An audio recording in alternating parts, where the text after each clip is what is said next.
October on Central is your month for the big movies.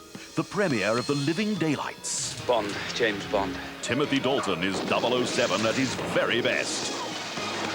The Deadpool. You want to play the game? You better know the rules. Clint is back as Dirty Harry. And when it comes to cold-blooded murder... Until this killer is apprehended. Eastwood again. Maybe it was you? The Three Fugitives. Because of you, every cop in the state is on my ass. What do you want me to do?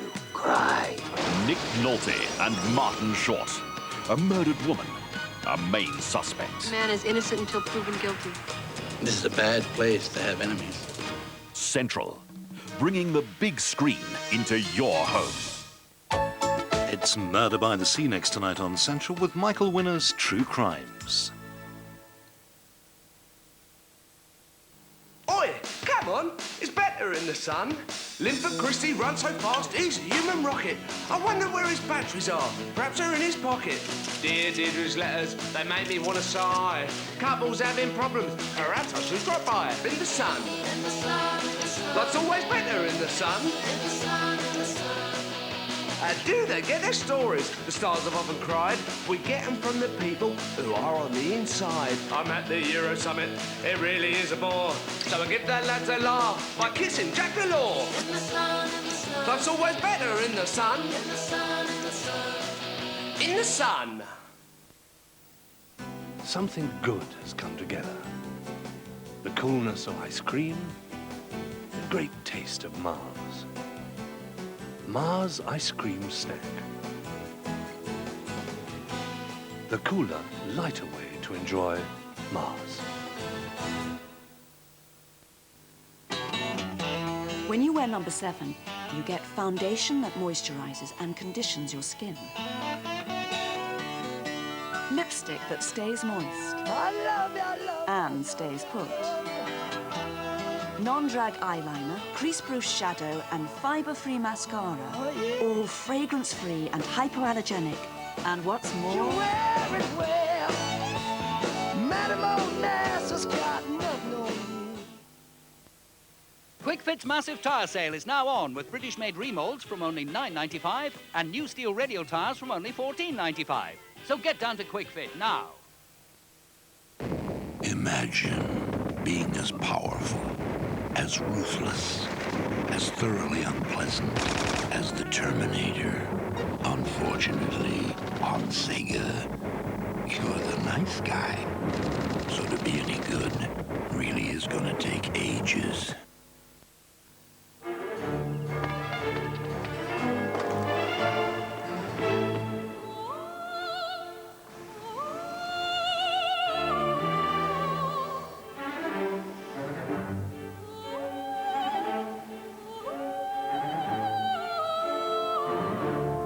Renault 19, you're looking at temptation.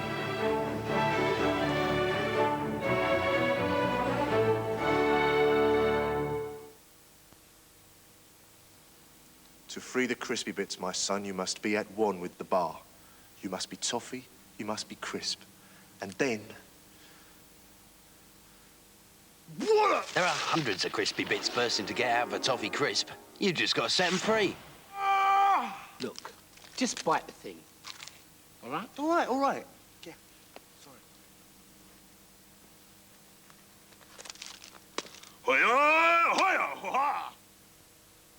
Oh, electric hobs, yeah. Yes, they are easy to clean. They're just wipe over, and it looks like new.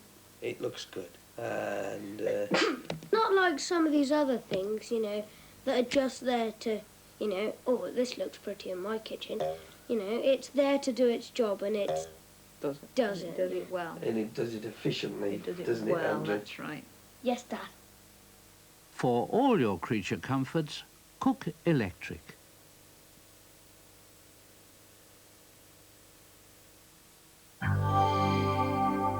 In just a moment, Michael Winner's True Crimes. But first on Central, this ITN News Report.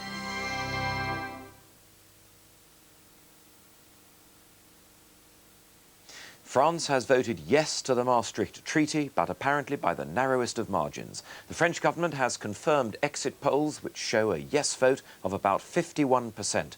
President Mitterrand has gone on television in the past half hour to praise voters. And the president of the EC Commission, Jacques Delors, said France should be thanked for Europe, for democracy and for history. Full details, 10 to 11. Not a fishy tale, but a real-life story now on Central. Michael Winner's True Crimes. The perfect crime is hard to define. At what point can you relax, secure in the knowledge that what you have done will never catch up with you? Surely there must come a time when so many days and months have passed without detection that you could begin to feel safe. But the ghosts of past crimes are relentless, always ready to come back and haunt you when you least expect it.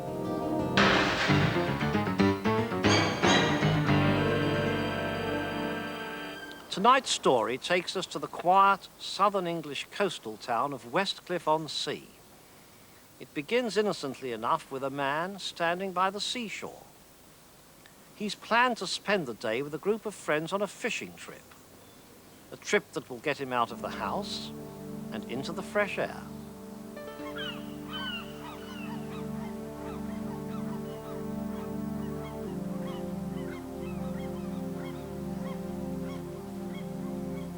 Okay, that's it. You're too late.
I'll have you! Don't worry, I'll have you!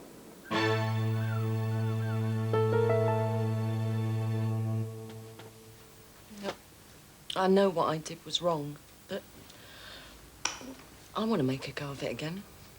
We've talked about it a lot. We've both done some silly things, but we still want to be together. Well, I'm glad to hear it. It's refreshing to see a couple prepared to try. So many people just give up these days. 34-year-old Michael Barber had heard the rumours about his wife, but up until that morning he'd refused to believe them. To make matters worse, the other man had been his best friend, Simon Harris. But since that dreadful day, things had started to look up. His wife had been making an extra special effort. She'd even been the one to suggest talking to their GP about their problems.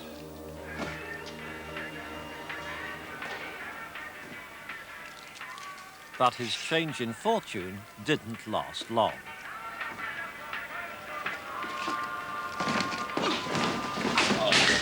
What's the matter, Mick? What's the matter with you, mate?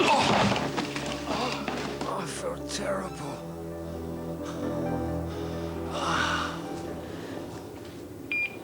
You just concentrate on getting well. Don't worry about me and the kids. I wonder if I can have a quiet word with you, Barbara. Yeah, sure.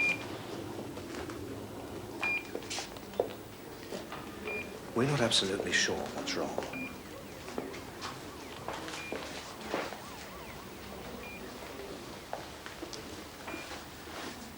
The symptoms are very worrying. His kidneys seem to be failing, and there's some bleeding to his lungs. And of course, you've seen his throat is ulcerated. I think he's suffering from something called Goodpastures syndrome. What's that? It's very rare, and no one knows how it's caused, but it would produce symptoms like these. What's going to happen to him? People can recover from this, but I'm afraid there have been cases where it's proved to be fatal. The internal organs just stop working. Now, we're doing the very best we can, but I'm afraid all we can really do is hope.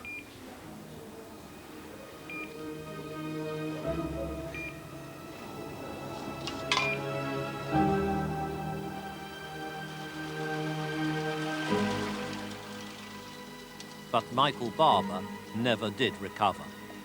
On June the 27th, 1981, he died.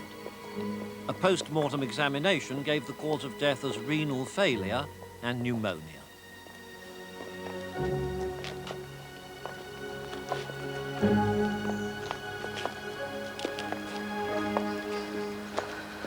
He suffered so much.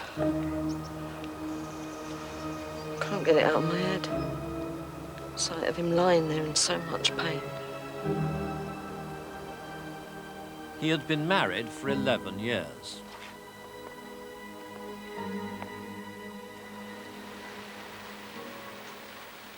Over the next 6 months, Susan Barber got on with her life, and the death of her husband was quietly forgotten by those around her.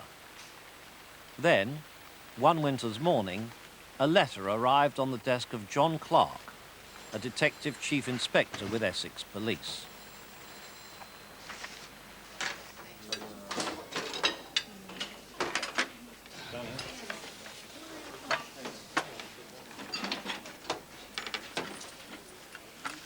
Michael Barber died last summer.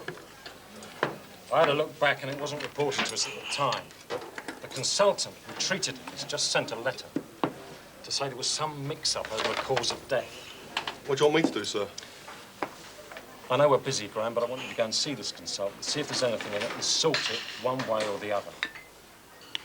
The consultant, a Dr. Andrew Rees, was based at Hammersmith Hospital in West London. Michael Barber was transferred from Southend General Hospital to Hammersmith for specialist treatment in their intensive therapy unit. Well, to go right back to the beginning of the story, well, Michael Barber was a patient under my care in the renal unit at this hospital. When he came here, he'd been diagnosed as suffering from either Legionnaire's disease or Goodpastures syndrome, but as I said in my letter, one of the doctors on my team thought it might be something else. He believed that the symptoms pointed to Mr. Barber having been poisoned with paraquat weed killer. So why wasn't this mentioned on the death certificate? Yes, well, this is where I find myself at a slight disadvantage. I asked at the time for samples of Mr. Barber's blood to be sent to the National Poisons Reference Centre for analysis. And I was given to understand that the results came back as having been negative for paraquat. What made you change your mind?